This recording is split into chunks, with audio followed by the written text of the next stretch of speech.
असफलता एक चुनौती है, इसे स्वीकार करो। क्या कमी रह गई देखो और सुधार करो। जब तक न सफल हो नींद चैन को त्यागो तुम। जब तक न सफल हो नींद चैन को त्यागो तुम। संघर्ष का मैदान छोड़कर मत भागो तुम। कुछ किए बिना ही जय जयकार नहीं होती। कोशिश करने वालों की कभी हार नहीं होती। जी हाँ दोस्तों, आपका फिर से स्वागत है उजाला कोचिंग सेंटर के सभी सदस्यों का। और जो भी कैंडिडेट वीडियो देख रहे हैं उन सब का बहुत बहुत स्वागत है एक बार फिर से। और हम आपको बता दें कि आज जो चैप्टर रहेगा वो मनोविज्ञान का जो पिछला टेस्ट सीरीज में एक टेस्ट रहा था, जिसमें बताया जा रहा है कि टेस्ट थोड़ा हार्ड था, थोड़ा टफ़ था। लेकिन टफ़ कुछ भी नहीं है, सिर्फ़ और सिर्फ समझने की ज़रूरत है। पेपर बिल्कुल समझ पर आधारित था। थोड़ा सा समझ गए तो आपको बहुत सारी बातें क्लियर होंगी। तो चलिए स्टार्ट करते हैं अपना टॉपिक। आपका ज़्यादा समय बर्बाद ना करते हुए मनोविज्ञान की 5वीं यूनिट का ये टॉपिक है। वर्तमान समय की सबसे प्रचलित गाइड अवनी पब्लिकेशन, जो कि श्रीमान धीर सिंह द भाई द्वारा लिखित है। और इस बुक का प्रचलन बहुत ज़्यादा है क्योंकि बहुत ही अच्छे से इस बुक में समझाया गया है। थोड़ा सा गहराई से समझने की ज़रूरत है। और अंत में 10 क्वेश्चन भूगोल विषय के रहेंगे जो कि जलवायु से संबंधित है। और जितने भी आज के 30 क्वेश्चन रहेंगे बहुत ही महत्वपूर्ण है। और भूगोल के जो 10 क्वेश्चन दिए गए हैं आज के चैप्टर में, वो आप अगर इन 10 क्वेश्चन को अच्छे से थोड़ा समझ लेते हैं तो जलवायु से बहुत ज़्यादा क्वेश्चन आपके क्लियर हो जाएंगे। मैं 10 नहीं, मैं कहता हूँ आपके 30 क्वेश्चन क्लियर हो जाएंगे। तो थोड़ा सा धैर्य बनाए रखें। और अंत में आपको एक मोटिवेशनल स्पीच भी सुनने को मिलेगा, तो ज़रूर बने रहिए। तो चलिए शुरू करते हैं।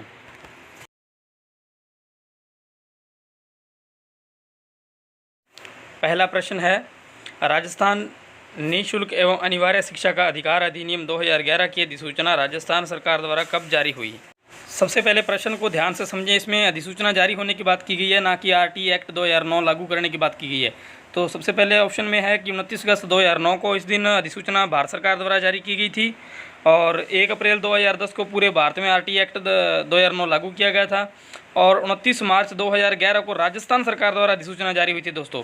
और द नंबर ऑप्शन है 1 अप्रैल 2011 को। 1 अप्रैल 2011 को आरटीई एक्ट 2009 राजस्थान में लागू हुआ था। तो इसका राइट आंसर होगा सी नंबर ऑप्शन 29 मार्च 2011। तो चलिए नेक्स्ट क्वेश्चन देखते हैं। प्रश्न नंबर 2 में है कि प्रारंभिक शिक्षा से क्या तात्पर्य है? ए नंबर ऑप्शन कक्षा 1 से 2, बी नंबर 1 से 5, सी नंबर 1 से 8 और द नंबर है 6 से 8। तो राइट आंसर इसका होगा सी नंबर, यानी 1 से 8 तक प्रारंभिक शिक्षा होती है। नेक्स्ट क्वेश्चन है दोस्तों, आरटीई 2009 के अंतर्गत कक्षा 6 से 8 के बच्चों के लिए कम से कम कितने किलोमीटर दूरी पर विद्यालय होना निर्धारित किया गया? कक्षा 6 से 8 पूछा है। ए नंबर ऑप्शन है 1 किलोमीटर, बी नंबर ऑप्शन है 2 किलोमीटर, सी नंबर ऑप्शन है 5 किलोमीटर और द नंबर ऑप्शन है इनमें से सभी।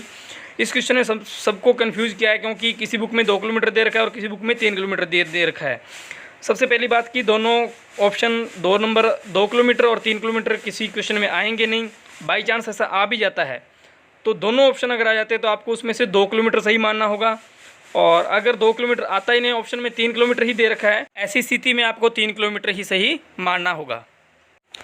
अगला क्वेश्चन है, आरटीई 2009 की धारा 7 के आधार पर केंद्र व राज्य सरकार का नवीनतम वित्त अनुपात कितना निर्धारित किया गया है? ए नंबर ऑप्शन है 90.10, बी नंबर है 45.55, सी नंबर है 65.35, द नंबर है 60.40। तो इसका राइट आंसर होगा द नंबर ऑप्शन 60.40, क्योंकि नवीनतम आंकड़ों के अनुसार 60.40 होगा जो कि 1 अप्रैल 2018 को जारी हुए थे। तो कुछ लोग इसको 65.35 सही मान रहे हैं, तो इस आंसर को भी सही कर लें।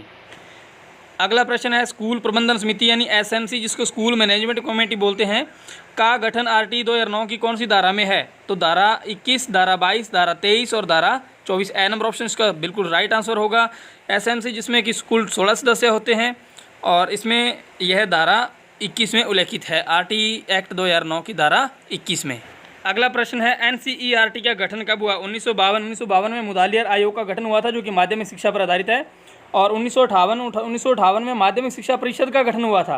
और 1961 राइट आंसर है, 1961 में एनसीईआरटी का गठन हुआ था। और 1964 तो ऐसे ही दे रखा है दोस्तों। अगला प्रश्न है, अध्ययन की परिस्थितियों को पूर्णतः नियंत्रित करके निष्कर्ष निकालना किस प्रकार का क्रियात्मक अनुसंधान है? यानी कि अध्ययन की परिस्थितियों को पूर्णतः नियंत्रित करके, तो बिल्कुल साधारण सी बात है कि प्रयोगात्मक क्रियात्मक अनुसंधान में ही होगा ऐसा। और बी नंबर ऑप्शन देख लेते हैं, अनुभविक क्रियात्मक अनुसंधान, इसमें अनुभव के आधार पर निष्कर्ष निकाला जाता है। और एक सी नंबर ऑप्शन है, निदानात्मक क्रियात्मक अनुसंधान, इसमें दैनिक समस्याओं को आधार बनाकर निष्कर्ष निकाला जाता है। और द नंबर ऑप्शन है, सहभागी क्रियात्मक अनुसंधान, इसमें सभी सहभागी लोगों के योगदान के आधार पर निष्कर्ष निकाला जाता है। तो राइट आंसर इसका क्या होगा? ए नंबर ऑप्शन, प्रयोगात्मक क्रियात्मक अनुसंधान। अगला प्रश्न है, निम्नलिखित में से क्रियात्मक अनुसंधान का उद्देश्य नहीं है। तो डायरेक्ट समय बर्बाद ना करते हुए ऑप्शन राइट आंसर ऑप्शन पर चलते हैं। ऑप्शन नंबर 22 का राइट आंसर होगा। इसको समझते हैं कि विद्यालय के पाठ्यक्रम का वास्तविक परिस्थितियों में अध्ययन करके उसकी स्थानीय आवश्यकताओं के प्रतिकूल बनाना। तो प्रतिकूल बनाना नहीं होगा, बल्कि विद्यालय के जो पाठ्यक्रम होगा उसकी वास्तविक परिस्थितियों का अध्ययन करके बालकों के शिक्षा के अनुकूल बनाना होगा बल्कि। तो यहाँ पर प्रतिकूल दे रखा है तो बिल्कुल गलत होगा, इसी ऑप्शन का चुनाव करना है। अगला प्रश्न है, एनसीईआरटी द्वारा क्रियात्मक अनुसंधान योजना के लिए सोपान विकसित किए गए। ए नंबर ऑप्शन है अलिखित, बी नंबर है लिखित, सी नंबर है चित्रात्मक और डी नंबर है रेखांकित। सबसे पहले आपको यह समझना बहुत जरूरी है कि क्रियात्मक अनुसंधान होता क्या है। क्रियात्मक अनुसंधान का अर्थ होता है कि जितनी भी क्रियाविधियाँ होती है या गतिविधियाँ होती है स्कूल के अंदर, उनमें उनका वैज्ञानिक रूप से अध्ययन करके उनमें सुधार विकसित करना क्रियात्मक अनुसंधान होता है। और इसका प्रयोग क्या किस लिए करता है शिक्षक? इसका प्रयोग शिक्षक क्रियात्मक अनुसंधान परियोजना प्रारूप बनाने के लिए कर सकता है। तो चलिए नेक्स्ट क्वेश्चन पर चलते हैं। नेक्स्ट है प्रश्न नंबर 10, जो कुछ भी अस्तित्व में है उसका अस्तित्व किसी न किसी मात्रा में होता है और उसका मापन भी किया जा सकता है। तो यह परिभाषा बताना है किसने दी है? तो यह परिभाषा थॉर्नडाइक ने दी है। इसमें ज़्यादा कुछ समझने वाली बात है नहीं, बस परिभाषा के बारे में पूछा है। तो सी नंबर ऑप्शन इसका राइट आंसर होगा। नेक्स्ट है प्रश्न नंबर 11, मापन के संदर्भ में सत्य कथन का चुनाव करना है। मापन के बिना वैज्ञानिक प्रगति संभव है। मापन एक प्रविधि है इसमें जिसका मापन किया जाता है, उस पर कोई मूल्य नहीं रखा जाता।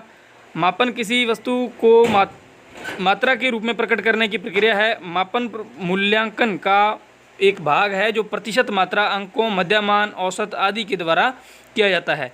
तो लास्ट वाले 3 नंबर ऑप्शन बिल्कुल सही है। अपने को असत्य कथन का चुनाव करना है। तो जिसमें देखोगे कि मापन के बिना वैज्ञानिक प्रगति संभव है।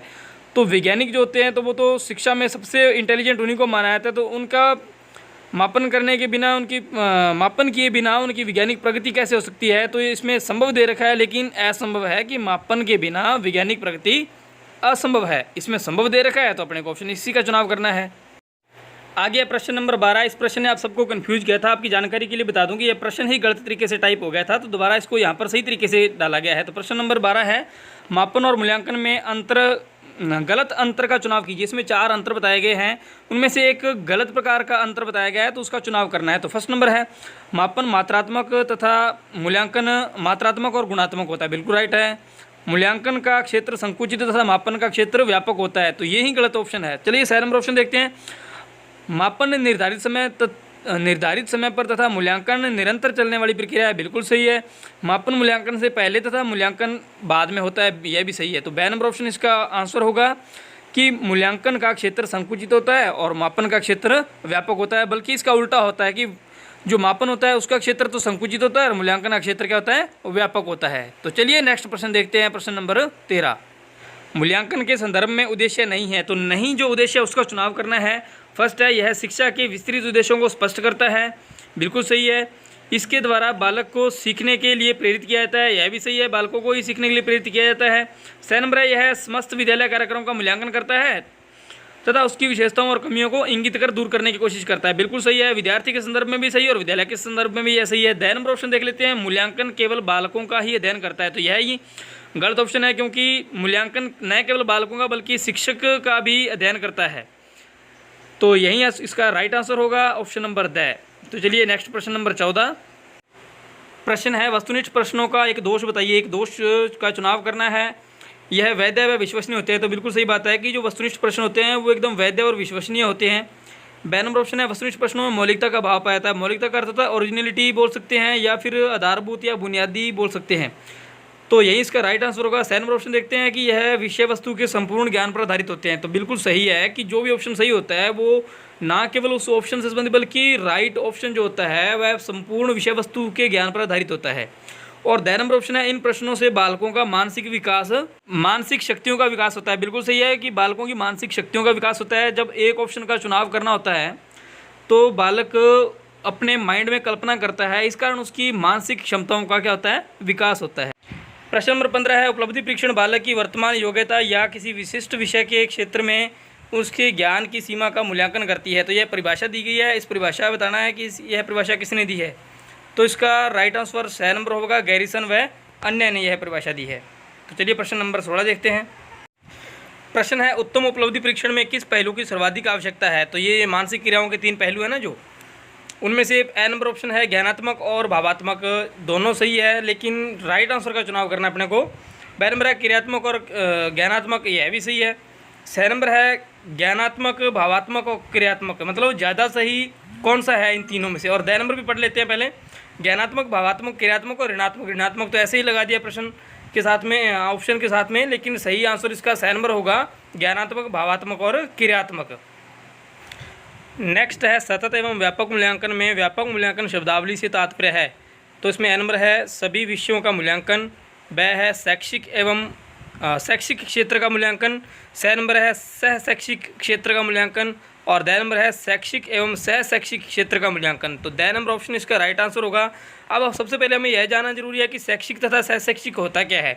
शैक्षिक होता है जैसे कलम और कॉपी और जैसे कोई शिक्षण सामग्री होती है ना, छोटी छोटी जो अपने बेसिकली काम में आती हैं, वो होती है शैक्षिक। और सह शैक्षिक जैसे कोई शारीरिक गतिविधि करना या कोई रचनात्मक गतिविधि करके, जैसे बालक थर्मोकोल शीट के ऊपर चार्ट चिपका करके कोई मॉडल टाइप बनाते हैं, जैसे पहाड़ियों का चित्र बना दिया इस प्रकार से, या मतलब कि ज्यामितीय आकृतियाँ बना देते हैं मैथ की, तो वो होती है सह शैक्षिक गतिविधियाँ। तो इसका राइट आंसर कौन सा होगा? The number option. मैं उम्मीद करता हूँ आपको सह शैक्षिक और शैक्षिक गतिविधियों के बारे में बिल्कुल स्पष्ट पता चल गया होगा। नेक्स्ट देखते हैं प्रश्न नंबर 18। प्रश्न नंबर 18 में है, एनसीएफ 2005 के संदर्भ में कक्षा 6 से 8 सामाजिक विज्ञान विषय में किन किन विषयों की विषय वस्तु शामिल की जाती है? ए नंबर इतिहास, भूगोल, राजनीति विज्ञान, बिल्कुल। और बी नंबर है भूगोल, राजनीति विज्ञान और अर्थशास्त्र, यह भी सही है, लेकिन इसमें एक विषय और शामिल किया जाता है। तो सी नंबर ऑप्शन देखते हैं, इतिहास, भूगोल, राजनीति विज्ञान और अर्थशास्त्र। राइट आंसर बिल्कुल यही होगा। चलिए द नंबर ऑप्शन देखते हैं, इतिहास, भूगोल, समाजशास्त्र और राजनीति विज्ञान और अर्थशास्त्र। तो आपकी जानकारी के लिए बता दूं कि कक्षा 9th और 10th में समाजशास्त्र विषय की विषय वस्तु को भी शामिल किया जाता है, और 6 से 8 तक जो विषय वस्तु होती है सामाजिक विज्ञान में, वो इतिहास, भूगोल, राजनीति विज्ञान और अर्थशास्त्र तक ही सीमित होती है। तो नेक्स्ट देखते हैं प्रश्न नंबर 19। शिक्षा बिना बोझ के रिपोर्ट कब जारी की गई? तो शिक्षा बिना बोझ के रिपोर्ट कब जारी की गई, इसका राइट आंसर क्या होगा? सी नंबर ऑप्शन, 1993 में। नेक्स्ट देखते हैं प्रश्न है, एनसीएफ 2005 के संदर्भ में असत्य कथन है। असत्य कथन का चुनाव करना है, स्कूल में पढ़ाई तब तक आनंदमय नहीं हो सकती जब तक बच्चों के प्रति हम यह अपना नज़रिया नाम बदलें कि वह मात्र ज्ञान लेने वाले हैं। बी नंबर है बाल केंद्रीय शिक्षा का अर्थ बच्चों के अनुभवों एवं उनके स्वरों और उनकी सक्रिय सहभागिता को प्राथमिकता देना। सी नंबर है मोटे पाठ्यक्रम और मोटी किताबें शिक्षा प्रणाली की सफलता का प्रतीक है। बिल्कुल गलत है ये बात, और यही इसका अपने को चुनाव करना है ऑप्शन में। द नंबर देख लेते हैं, सूचना को ज्ञान मानने से बचना चाहिए। बिल्कुल सही है कि सूचना को ज्ञान मानने से तो बचना चाहिए। तो इसका राइट आंसर कौन सा होगा? C number option. तो दोस्तों यह थे मनोविज्ञान की 5वीं यूनिट के 20 महत्वपूर्ण प्रश्न और उनकी व्याख्या। हो सकता है, मैं उम्मीद करता हूँ आपको अच्छे से समझ में आ गए होंगे। अगर समझ में आ गए तो कमेंट बॉक्स में कमेंट करके ज़रूर बताएं, ताकि हमारा भी उसमें मनोबल बढ़ता है। और हमने थोड़ा जल्दबाजी में कोशिश की है ताकि मैटर कुछ बोरिंग ना हो। और अब अपने शुरू करते हैं भूगोल विषय से संबंधित 10 प्रश्न, जो कि भारत की जलवायु से संबंधित है। और यह 10 प्रश्न अगर आप ध्यान से कवर कर लेते हैं तो काफ़ी हद तक जलवायु से संबंधित आपका मैटर क्लियर हो जाएगा। तो चलिए शुरू करते हैं भारत का भूगोल, भारत की जलवायु से संबंधित। प्रश्न है, दक्षिणी पश्चिमी मानसून से कौन सा तट सर्वाधिक जलमग्न रहता है? मालाबार तट, कोरोमंडल तट, कोंकण तट और कोणार्क तट। जो मालाबार तट है ये केरल का है, और दक्षिणी भारत का जो पश्चिमी घाट है ना, पश्चिमी घाट से संबंधित सबसे पहले यही है जो केरल राज्य आता है, और केरल का ही मालाबार तट है। और कोरोमंडल तट है ये पूर्वी घाट का है, तमिलनाडु का है। और कोंकण तट जो है यह महाराष्ट्र और गोवा के कुछ जिले इस पर है। और जो कोणार्क तट है ये उड़ीसा से संबंधित है। तो जो भारत में प्रवेश करता है मानसून, तो वो 1 जून को सबसे पहले भारत में प्रवेश मालाबार तट से ही करता है। और मालाबार तट के ऊपर बहुत बड़े बड़े पहाड़ियाँ हैं, बड़ी बड़ी पहाड़ियाँ हवा में अवरोध उत्पन्न करती है। और हवा में नमी होने के कारण जब पहाड़ियों से हवा टकराती है तो वहाँ पर अत्यधिक बरसात होती है। ज़्यादातर वर्षा के रूप में मालाबार तट ही जलमग्न रहता है। तो राइट ऑप्शन क्या होगा इसका? ए नंबर आंसर। भारत में कर्क रेखा के उत्तर में किस प्रकार की जलवायु पाई जाती है? कर्क रेखा जो कि भारत के मध्य में से गुजरती है और उसके उत्तर में पूछा है। तो सबसे पहले मैं आपको उत्तर में बता दूं कि उत्तरी भारत के जो राज्य है वहाँ पर उपोष्ण कटिबंधीय प्रकार की जलवायु पाई जाती है। और कर्क रेखा के दक्षिण में किस प्रकार की जलवायु पाई जाती है? उष्ण कटिबंधीय जलवायु पाई जाती है। उष्णकटिबंधीय जलवायु जहाँ पर पाई जाएगी वहाँ पर क्या होता है, गर्मी ज़्यादा होगी भूमध्य रेखा की तरफ, और गर्मी ज़्यादा होगी तो वहाँ पर क्या है, आसपास में समुद्र है, और समुद्र के कारण गर्मी ज़्यादा होने के कारण क्या होता है, वहाँ पर वायु जो है, वायुदाब निम्न प्रकार का होता है, इसी कारण वहाँ पर बरसात भी ज़्यादा होती है। तो इसका राइट ऑप्शन कौन सा होगा, द नंबर। चलिए नेक्स्ट बढ़ते हैं प्रश्न नंबर 23 पर। प्रश्न नंबर 23 है, अधिकतम वर्षा का केंद्र वहाँ विकसित होता है जहाँ उच्च वायुदाब एवं उच्च तापमान क्षेत्र, बिल्कुल गलत है। उच्च वायुदाब एवं निम्न तापमान क्षेत्र, यह भी गलत है। निम्न वायुदाब एवं उच्च तापमान क्षेत्र, यह ऑप्शन सही होगा। और द नंबर है निम्न वायुदाब एवं निम्न तापमान क्षेत्र। तो चलिए 6 नंबर ऑप्शन को समझते हैं कि क्यों सही है ये। क्योंकि निम्न वायुदाब एवं उच्च तापमान क्षेत्र, तो अपने दक्षिण भारत में क्या है, वायुदाब के तापमान किस प्रकार का पाया था, उच्च तापमान पाया था। और मानसून सबसे ज़्यादा बरसात किस क्षेत्र में करता है, दक्षिण भारत में करता है मानसून के समय, क्योंकि सूरज 23.5 डिग्री अक्षांश के दक्षिण में, विषुवत रेखा के 23.5 डिग्री दक्षिण में और 23.5 डिग्री उत्तर में विचलन करता है, और इस तरफ सूरज की गर्मी अत्यधिक होती है। सूरज की गर्मी अत्यधिक होने के कारण इस क्षेत्र में क्या है, समुद्र पाया जाता है, हिंद महासागर पाया जाता है। और हिंद महासागर के कारण क्या है, जो सूरज की गर्मी के कारण हिंद महासागर की जो वाष्प कण होते हैं वो हवा उनको ग्रहण कर लेती है, और हवा में नमी उत्पन्न होने के कारण इस तरफ बरसात ज़्यादा होती है। और तापमान उच्च होगा तो इस तरफ क्या होगा, वायुदाब जो वायु का प्रेशर होगा वो निम्न होगा। जिस क्षेत्र में सर्दी ज़्यादा होगी उस क्षेत्र में वायुदाब का प्रेशर क्या होगा, अधिक होगा। तो अपन आइडिया लगा सकते हैं कि मानसून बरसात दक्षिण भारत में ज़्यादा करता है, दक्षिण भारत में तापमान ज़्यादा होता है, ज़्यादा तापमान होगा वहाँ पर वायुदाब का प्रेशर कैसा होगा, कम होगा। तो राइट आंसर कौन सा होगा इसका, 6 नंबर ऑप्शन। प्रश्न है, दक्षिणी पश्चिमी मानसून पवनों के संबंध में सही व्याख्या है। तो इसका मैं ज़्यादा समय बर्बाद ना करते हुए, क्योंकि वीडियो लंबा नहीं खींचना चाहता, तो ए नंबर ऑप्शन इसका सही होगा। इसको समझ लेते हैं। हिंद महासागर के उच्च वायुदाब वाले क्षेत्र से दक्षिण पूर्व दिशा में बहते हुए विषुवत वर्त को पार कर दक्षिणी पूर्व भारत की और निम्न वायुदाब क्षेत्र में बहने वाली पवनें मानसूनी पवनें कहलाती है। क्योंकि हिंद महासागर की तरफ उच्च वायुदाब निर्मित होने के कारण वहाँ से पवनें निम्न वायुदाब क्षेत्र की ओर बहती है। और निम्न वायुदाब क्षेत्र कहाँ निर्मित होता है, दक्षिणी पूर्वी भारत की तरफ। दक्षिणी पूर्वी भारत की तरफ निम्न वायुदाब क्षेत्र निर्मित होने के कारण क्या आता है, वहाँ पर बरसात ज़्यादा होती है। और बरसात कौन सी पवनें करती है, मानसूनी पवनें करती है। तो समझने में कोई समस्या नहीं होनी चाहिए मेरे ख्याल से। बाकी ऑप्शन आप थोड़ा चेक कर लेना, इसलिए मैं वीडियो लंबा नहीं खींचना चाहता, तो थोड़ा शॉर्ट में समझा रहा हूँ। प्रश्न है, ग्रीष्म ऋतु को छोड़कर शेष मौसम में जेट धाराएं लगभग कितने डिग्री अक्षांशों में बहती है।